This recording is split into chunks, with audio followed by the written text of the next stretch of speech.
Salut, le nom c'est Mané et bienvenue sur votre cinquième vidéo sur les bases en HTML.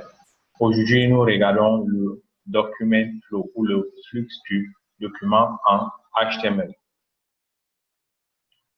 Le flux du document est le modèle par lequel les éléments sont rendus par défaut. C'est-à-dire, quand vous mettez les éléments sur la page web, par défaut, il y a une nature d'où ces éléments-là sont mis. Et la plus facile qu'on voit, c'est le premier élément à écrire dans notre code serait le premier élément qui va s'afficher sur le navigateur. Tout ceci est fait à l'aide du document flow parce que le flow dit voici ta position parce que tu es ici dans le HTML. Donc, tu vas t'afficher ici sur le navigateur et ça fait le document flow aussi donne la possibilité aux éléments de connaître quels éléments sont autour de eux.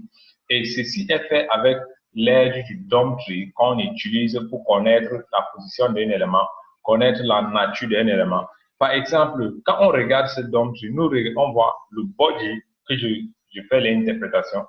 Ceci veut dire qu'il y a un grand élément body qui a des enfants et son premier enfant c'est GIF. Et ce GIF en lui-même a trois enfants directs, le P, le H1 et le UL. Et le UL lui aussi a des enfants et ainsi de suite. Donc, le document flow nous dit que, oh, ça fait, voici l'hierarchie du document. Donc, les éléments, si ça se place ici, ça veut dire dans la hiérarchie, voilà la position de cet élément-là. Allons-y dans Visual Studio pour voir un peu un exemple avec le code. Nous y voici dans Visual Studio et maintenant on regarde le document flow et le DOM de cette document flow. Voici notre code HTML qui est en train de faire le module de cette photo-ci que nous avons. Quand on regarde très bien, nous avons un grand GIF tel que dans la photo et ce GIF a un enfant P. Si on regarde la photo, un grand GIF et ce GIF a un enfant P. Et le P en lui-même a aussi un enfant EM. Donc voici le EM, voici cet enfant EM, il se ouvre là et il se ferme ici. Est-ce que par exemple le EM s'y fait, c'est rendre le texte en italique, alors ouvrir sur le navigateur, ça rend le résultat en italique.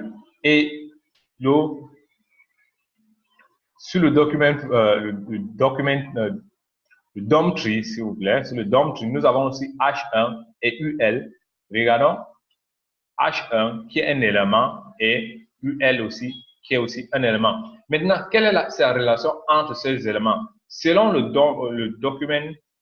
DOM tree, s'il vous plaît, ces éléments verts ici sont ce qu'on appelle en anglais siblings, c'est-à-dire ce sont des frères.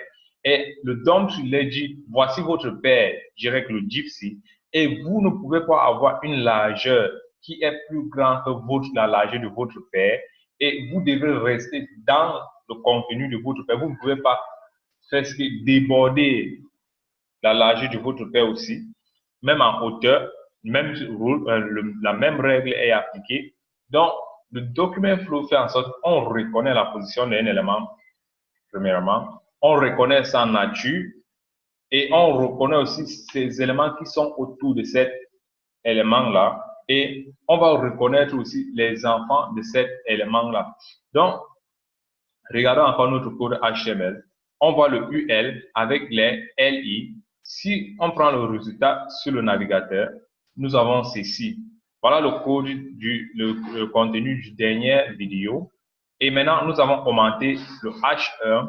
Et après le H1, nous avons les LI qui fait en sorte que selon le document flow, voilà le résultat que nous allons sur le navigateur.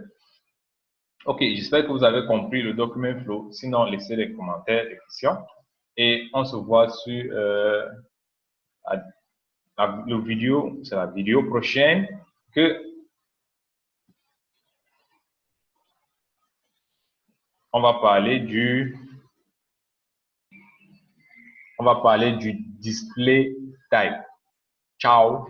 N'oubliez pas de partager. Like. See you.